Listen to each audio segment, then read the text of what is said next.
우리 자녀들이 훗날 잘 자라서 우리 성광의 영적 기둥 같은 주의 백성들 다 될 줄로 믿습니다. 우리 좌우 있는 분들과 인사할 때 메리 크리스마스.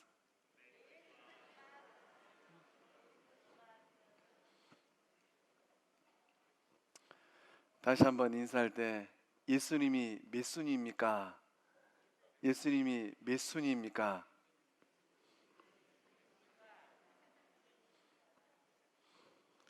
우리 고학년부 우리 학생들의 이 내 마음의 버스를 보면서 예수님은 내 인생의 내 마음 가운데 몇 번째 순위인가? 0순위인가? 1순위인가? 순위가 자꾸 뒤로 밀려요. 오늘 이 자리에 나오신 성광 영적 권속들, 그 믿음과 그 마음과 그 삶 가운데 구주 예수님께서 7순위에서 6순위로, 6순위에서 5순위로, 5순위에서 4순위로, 4순위에서 3순위로, 3순위에서 2순위로, 2순위에서 1순위로, 1순위에서 내 마음의 버스의 운전대를 잡는 0순위 되실 줄로 믿습니다. 그 믿음을 회복하고 고백하는 이 복된 성탄절 되실 줄로 믿습니다. 존 오트버그 목사님께서 쓰신 책 중에 누더기 하나님이라는 책이 있습니다. 우리말 제목으로는 누더기 하나님인데요, 그 원제를 보면 Love Beyond Reason이라고 되어 있어요.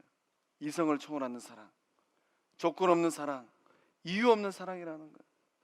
그 책에 보면 철학자 키에르 케고르가 이야기하였던 사랑에 빠진 왕의 이야기가 기록되어 있습니다.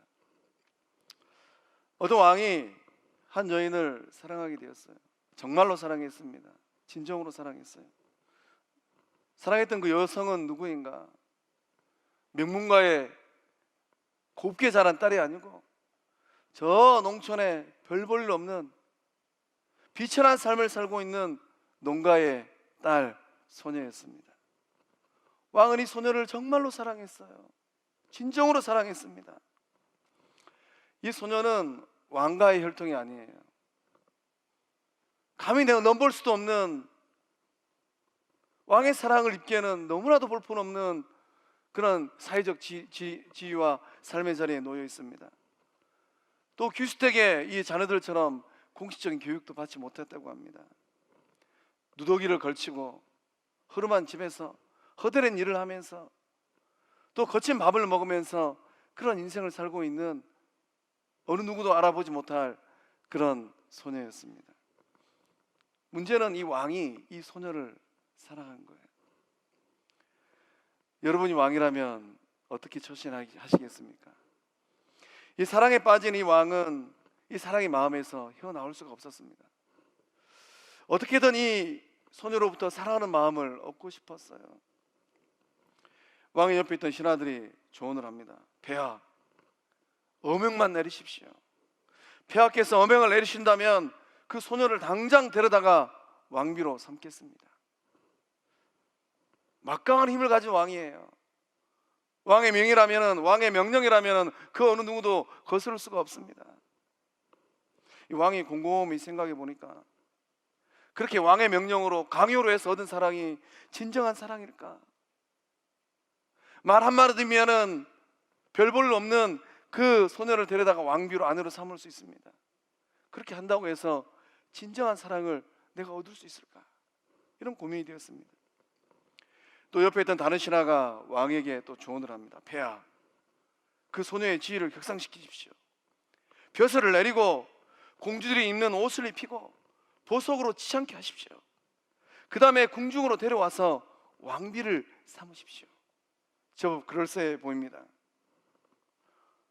왕이 또 고민이 되었습니다. 그렇게 한다고 했을 때 이 소녀가 자기를 진정으로 사랑하는 것인지, 아니면 고급스러운 옷과 또 보석들과 또 좋은 환경을 좋아하는 건지, 진정한 사랑을 이 소녀로부터 내가 고백받을 수 있을 것인가, 이런 질문이 들었습니다. 왕은 중대한 결심을 내렸습니다. 어떤 결심을 하였을까요? 왕으로서의 모든 특권을 포기하고 왕의 자리에서 내려오기로 했습니다. 잠시 왕권도 포기하고 왕궁도 떠나서 그 비참한 환경에 놓여 있는, 시골에 살고 있는 농부들이 살고 있는 그 환경으로 왕이 내려간 거예요. 소녀가 살고 있는 그곳에 가서 농부가 되었습니다. 소녀가 입고 있는 동일한 누더기를 걸치고 소녀가 먹는 동일한 음식을 먹고 소녀가 살고 있는 누추한 오두막집에서 함께 기거를 하기 시작했습니다. 밭도 같이 일구고 시도 같이 부르고 거친 밥도 같이 먹으면서 소녀의 마음을 조금씩 사기 시작했습니다. 소녀는 비로소 이 왕을 향한 진정한 사랑을 가지고 사랑 고백을 하게 되었습니다. 왕은 그제서야 이 소녀로부터 진정한 사랑을 얻게 된 것입니다. 누더기 옷을 입고 누추한 곳으로 내려간 그 왕은 누구를 의미할까요? 왕의 사랑을 입은 이 누추한 소녀는 누구를 의미할까요? 누더기 옷을 입은 왕은 인간의 몸을 입고 이 땅 가운데 오신 예수님입니다. 우리 주님께서 하늘 보좌를 버리시고 인간의 몸, 누더기 같은 옷이에요. 온 우주 만물을 창조하신 하나님, 생명의 주권 되신 예수님께서 누더기 같은 인간의 옷을 입고 이 땅 가운데 오셨습니다. 그래도 20대 때에는 좀 봐줄만 합니다. 세월이 조금 흘러서 40대 중반만 넘어가더라도 머리가 희끗희끗해지고 시간이 조금만 더 지나서 6학년을 넘어가면 이 몸의 기능도 이제 조금씩 연약해집니다. 우리 주님께서 누더기 같은 인간의 몸을 입고 이 땅에 오신 이유가 무엇입니까? 누구를 사랑해서 이 땅에 오셨을까요? 오늘 예배 자리에 나오신 성곽의 모든 권속들, 그 영혼들을 사랑하셔서 그 영혼들을 향한 진정한 사랑의 고백을 나누기 위하여서 우리 주님께서 누더기 같은 옷을 입고 이 땅에 오신 줄로 믿습니다. 우리는 하늘 보좌를 버리고 이 땅에 오신 왕 되신 예수님을 인격적으로 만나게 되었습니다. 그 주님 앞에 우리는 어떤 고백을 하고 있습니까? 우리의 마음을 다하여서 나의 생명 되시고 나의 삶의 주권자 되시는 그 예수님을 향하여서 마음 깊숙해서 우러나오는 사랑 고백을 하는 우리 모두 다 될 줄로 믿습니다. 누더기 하나님의 사랑이 오늘 우리에게 어떻게 나타났습니까? 우리 23절의 말씀을 함께 읽어보겠습니다. 보라, 처녀가 잉태하여 아들을 낳을 것이요 그의 이름은 임마누엘이라 하리라 하셨으니 이를 번역한즉 하나님이 우리와 함께 계시다 함이라. 아멘. 누더기 하나님의 사랑은 우리와 함께하는 임마누엘로 나타났습니다. 임마누엘이라 하리라. 하나님이 우리와 함께 계시다 함이니라. 우리 가슴에 손으로 한번 고백해 보겠습니다. 하나님이 나와 함께 계십니다. 다시 한번 고백합니다. 하나님이 나와 함께 계십니다. 할렐루야. 우리의 삶이 끝나는 그 순간 누더기 하나님의 사랑, 임마누엘의 은혜가 우리의 삶의 구석구석 임할 줄로 믿습니다. 임마누엘 사상은 성경의 주된 주제입니다. 창조주가 피조물과 함께 역사하는 역사적인 사건이에요. 하나님의 아들이 죄인과 함께하는 그날이 바로 2000년 전 우리 주님이 탄생하신 날입니다. 영원이에요. 우리의 인생의 길이 기껏해야 120년 안짝입니다. 저도 저의 인생을 곰곰이 놓고 보니까 이제 반쯤 지나가는 것 같아요. 앞으로 얼마나 더 남았을까요? 유한한 우리의 삶이에요. 그러나 우리 주님은 영원이에요. 그 영원하신 우리 주님이 시공간을 초월해서 이 땅 가운데 오셨습니다. 누더기를 걸치고 오셨어요. 성경에는 거대한 구원의 강물이 흐르고 있습니다. 그 거대한 구원의 강물에 또 다른 이름이 있어요. 임마누엘입니다. 하나님께서 구원의 강물을 완성하기 위해서 임마누엘 하신 거예요. 전능하신 하나님께서 아브라함을 불렀습니다. 아브라함을 부르시고 하나님께서 뭐라고 말씀하셨습니까? 내 언약이 너와 함께 있으니 너는 여러 민족의 아버지가 될 것이다. 임마누엘 하나님께서 아브라함을 찾아가셨습니다. 이삭이 흉년이 들어서 마음 가운데 고민이 들었습니다. 이 땅에 머물러 있으면 그 많은 우양도 굶어 죽을 것 같고 처자식도 다 배 골고 굶어 죽을 것 같습니다. 그래서 이삭이 고민이 되는 거예요. 이 땅에 머물 것인가, 또 이민을 갈 것인가. 근데 하나님께서 이삭을 찾아오셔서 말씀하셨습니다. 내가 너와 함께 있어 네게 복을 주고 내가 이 모든 땅을 너와 네 자손에게 주리라. 야곱의 인생은 어떻습니까? 야곱의 인생은 하루아침에 도망자 인생으로 전락했어요. 형 에서가 당장이라도 달려들어서 목살 잡고 그 인생을 끝내버릴 것 같습니다. 살기 등등한 이 에서의 눈빛이 너무 부담되어서 야곱이 도망자 길에 올라섰습니다. 베델에 가서 영혼의 깊은 밤을 보내는 거예요. 내 영혼의 인생이 다시 고향 땅으로 돌아올 수 있을까? 어머니 아버지 다시 얼굴 대면할 수 있을까? 이 길을 걸어가는 내 인생은 앞으로 어떻게 되어질까? 그 영혼의 깊은 밤을 보낼 때 임마누엘 하나님께서 야곱을 찾아오셨습니다. 내가 너와 함께 있어 네가 어디로 가든지 너를 지키며 너를 이끌어 이 땅으로 돌아오게 할지라. 그 임마누엘 하나님이 오늘 우리와 함께 거하고 계신 줄로 믿습니다. 임마누엘의 강물은 아브라함을 넘어서 이삭에게로, 이삭을 넘어서 야곱에게로, 야곱을 넘어서 애굽의 종으로 팔려간 요셉에게 흘러갔습니다. 종살이하고 있던 요셉의 인생 얼마나 비참합니까? 아버지 집에서는 금수저로 잘 자랄 수 있는 인생이에요. 그런데 한날 아침에 구덩이에 빠지고 종으로 풀려가서 험한 일을 하고 험한 소리를 듣고 그런 인생길을 걷고 있습니다. 그때 하나님께서 요셉에게 뭐라고 말씀하셨습니까? 여호와께서 요셉과 함께 하심으로 그가 형통한 자가 되었더라. 임마누엘 하나님의 이 은혜가 요셉과 함께함으로 말미암아 그 삶이 복된 삶이 된 줄로 믿습니다. 모세에게, 여호수아에게, 기드온에게 하나님의 임마누엘 강물이 흘러간 거예요.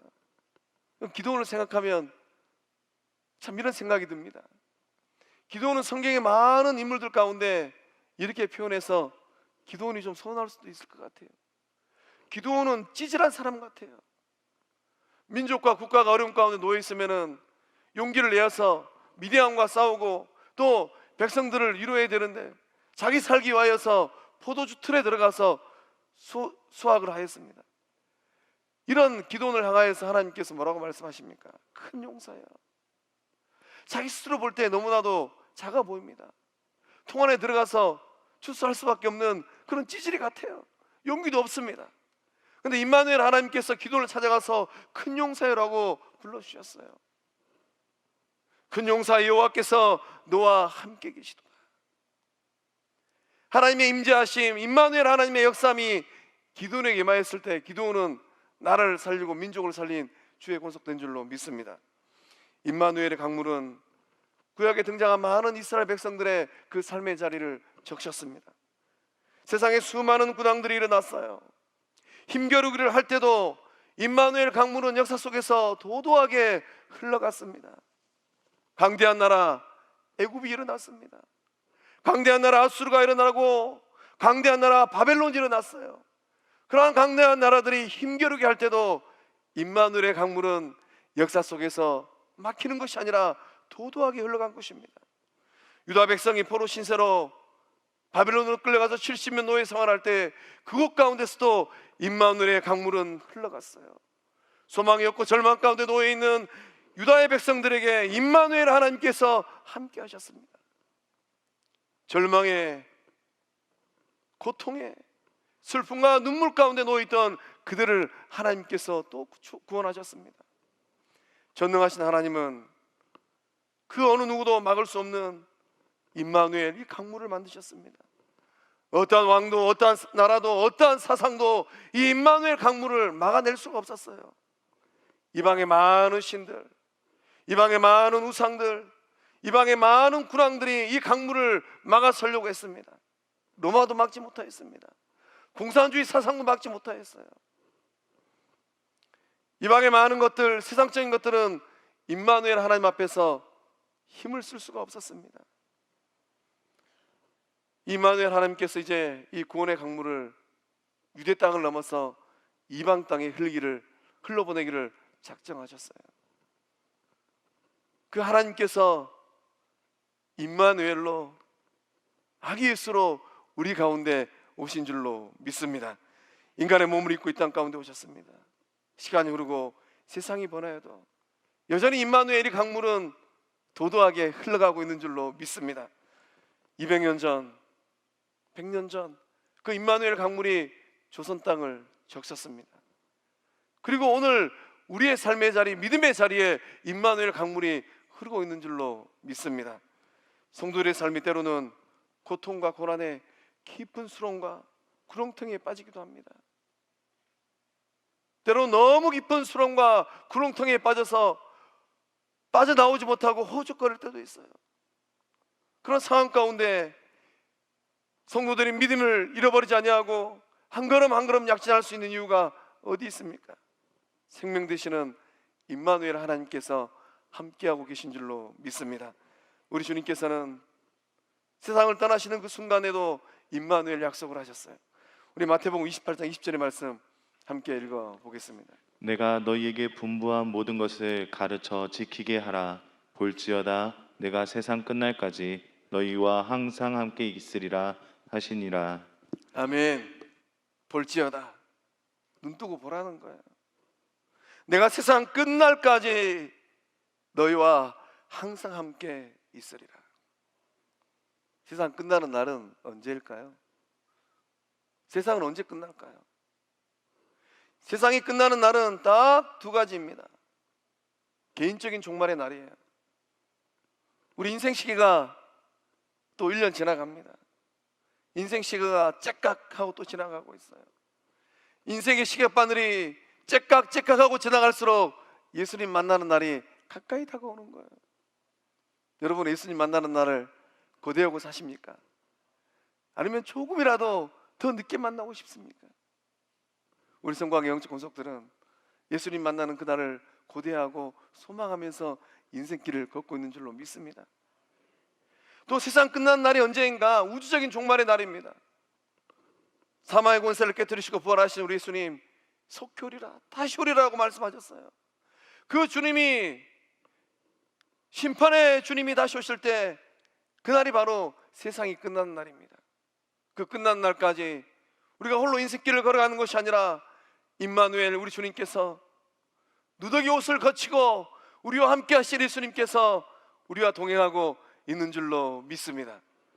사랑하는 성광의 성도 여러분, 여러분의 삶에 무엇이 흐르고 있습니까? 임마누엘 하나님의 사랑, 누더기 하나님의 사랑이 함께하고 흐르고 있는 줄로 믿습니다. 그 사랑 위에 서고 그 사랑 안에 살고 그 사랑을 통하여서 형통한 삶이 다 되실 줄로 믿습니다. 예수님께서 하늘 보좌를 버리고 누더기 옷을 입고 이 땅에 오셨습니다.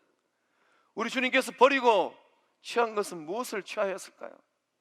우리 주님께서 그거 버리고 얻은 것이 있다면 무엇이겠습니까? 우리 21절의 말씀을 함께 읽어보겠습니다. 아들을 낳으리니 이름을 예수라 하라. 이는 그가 자기 백성의 그들의 죄에서 구원할 자이심이라 하니라. 아멘. 세상의 이치는 잃은 게 있으면 얻는 게 있다고 합니다. 우리 주님은 하늘 보좌를 이거 얻기 위해서 주저하지 아니하고 버려버리셨어요. 무엇을 얻기를 원하셨을까요? 우리 주님께서 좋은 거 내려놓고 얻고 싶었던 것은 무엇일까요? 우리 주님이 얻기를 원하였던 것은 세상의 금은 보화가 아닙니다. 세상의 명예 권력이 아니에요. 세상의 유명세가 아닙니다. 우리 주님께서 누더기 옷을 입고 이 땅에 오셔서 얻고 싶었던 것, 그게 무엇인가? 죄인들이에요. 21절 말씀은 이름을 예수라 하라.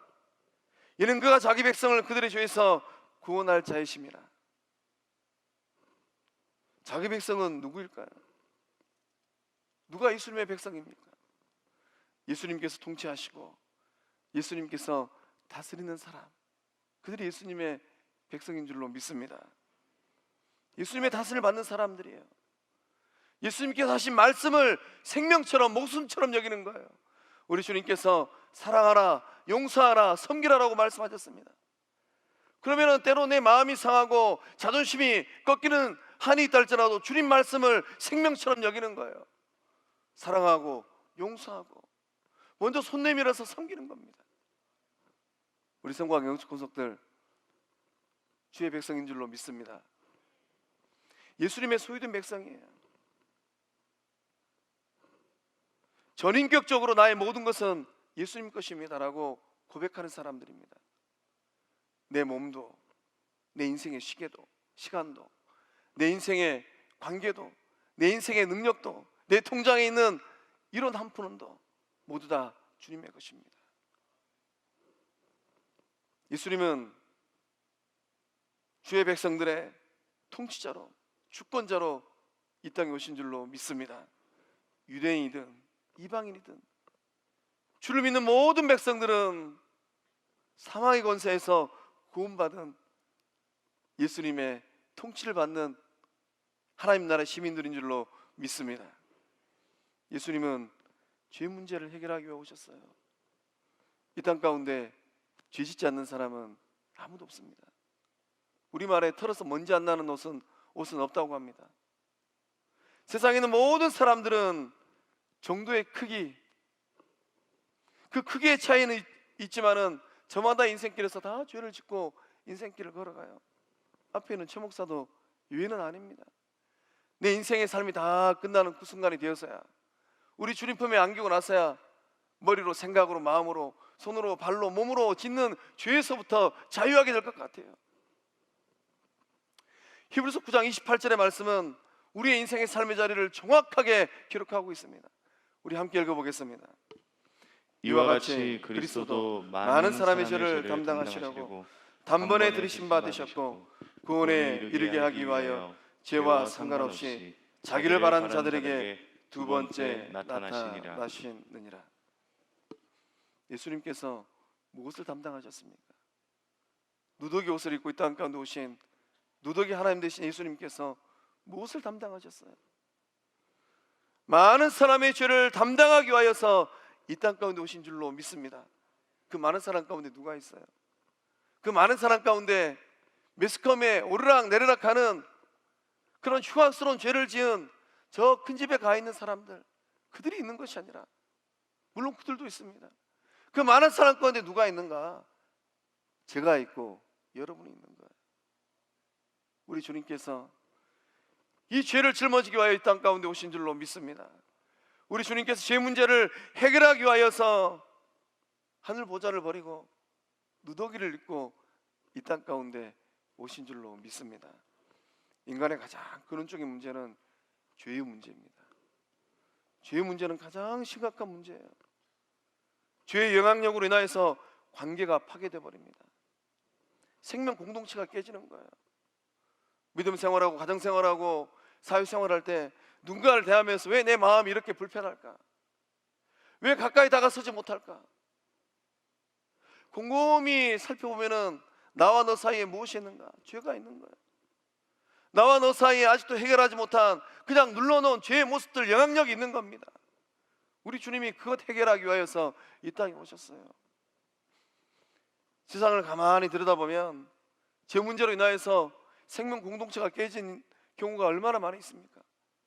가정도 깨어져 버리고 일터도 깨어져 버리고 심지어 예수님께서 그 몸을 주고 내어주신 교회 공동체도 죄 문제 때문에 깨어져 버려요. 많은 사람들의 인생을 들여다보면 죄의 종로로 타다가 그 인생을 송두리째 날리는 사람들이 있습니다. 오늘날 세상을 살아가는 많은 사람들도 누구의 영향을 받는가? 오늘 고학년 아이들이 마음의 버스 할 때 까마운 옷 입고 등장하신 분, 자칫했으면 밟아서 미끄러지실 뻔 하시더라고요. 미끄러지는 그런 찰나의 순간에도 계단을 올라와서 뭐 했습니까? 요렇게 하니까 막 요렇게 하더라고요. 참, 제가 흰색 가운 입고 있어서 이렇게 저렇게 못하는데, 원수 사단마귀는 지금도 영혼들의 삶을 그렇게 유혹하고 유래나는 거예요. 이렇게 하고 저렇게 하면서 그 죄의 영향력 아래에서 이리저리 휩쓸리는 세상에 수많은 사람들이 얼마나 많이 있습니까? 그 영혼들을 건져내기 위하여서 우리 주님께서 누더기 옷을 입고 이 땅 가운데 오신 줄로 믿습니다. 인간의 죄의 문제는 누가 해결할까요? 죄 가운데 빠져 있고 여전히 죄를 짓고 있고 여전히 죄의 유혹을 받고 있는 인간 존재들이 죄의 문제를 해결할 수 있을까요? 재판석에 앉아 있는 판사들도 역사가 조금만 지나고 나면 그때 그럴 때 판단을 하였구나. 재판석에 앉아 있는 판사들도 그 판단력이 흐려지면 이런저런 죄를 지어요.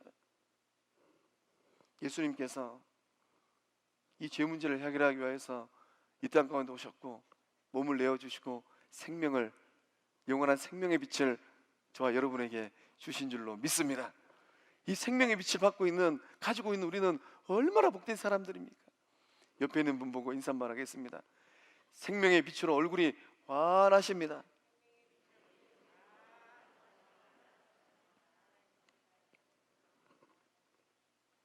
예수님이 태어난 그날은 어떤 날입니까? 죄의 문제가 해결된 구원의 날이에요.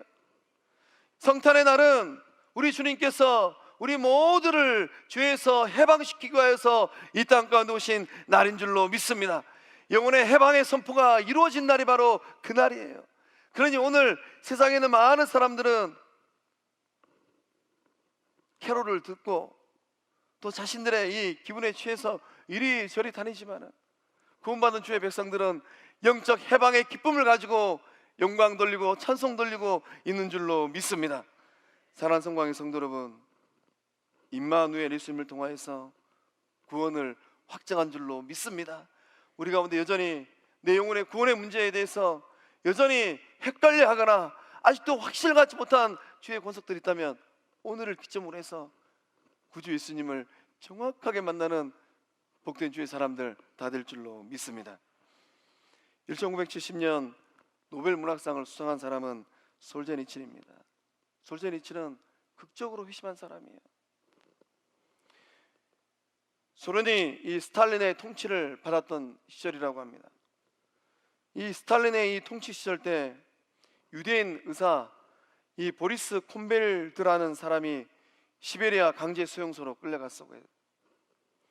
이 보리스 콤벨드는 이 수용소에서 신실한 그리스도인을 만나게 됩니다.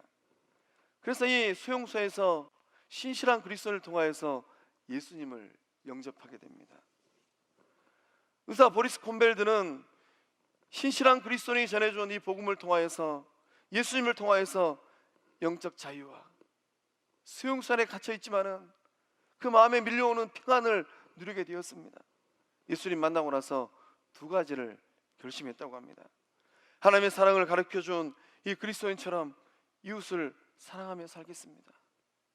두 번째는 복음을 열심히 전하면서 살겠습니다. 그 수용소에서 예수님 만나고 이 두 가지를 결심했다고 해요. 갇혀있는 수용소 안의 삶이지만은 예수님의 능력으로 예수님으로 말미암아 살아가는 하루하루의 삶이었다고 합니다. 이 이 의사가 수용소에서 의사로 일을 할 때 한 젊은이를 만나게 됩니다. 근데 이 젊은이가 암으로 고생을 하고 있었어요. 암으로 고통의 길을 걷고 있는 겁니다. 수용소 생활도 힘든데 암병을 치르고 있으니 얼마나 힘들겠습니까? 그래서 이 보리스는 결단을 합니다. 의사니까 고칠 수 있잖아요. 수술을 해줘야 되겠다. 근데 그 수술이 수용소에서 이루어진 그 수술은 불법이었다고 해요. 수용소 법을 어겼기 때문에 의사 보리스는 이 사형을 당하게 되었습니다.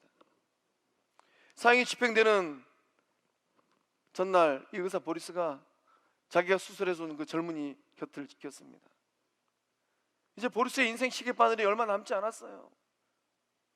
해가 떠오르면 형장의 이슬로 사라져야 됩니다. 그 기나긴 밤을 이 젊은이 옆에 앉아서 그 곁을 지키면서 하나님의 사랑을 전하였습니다.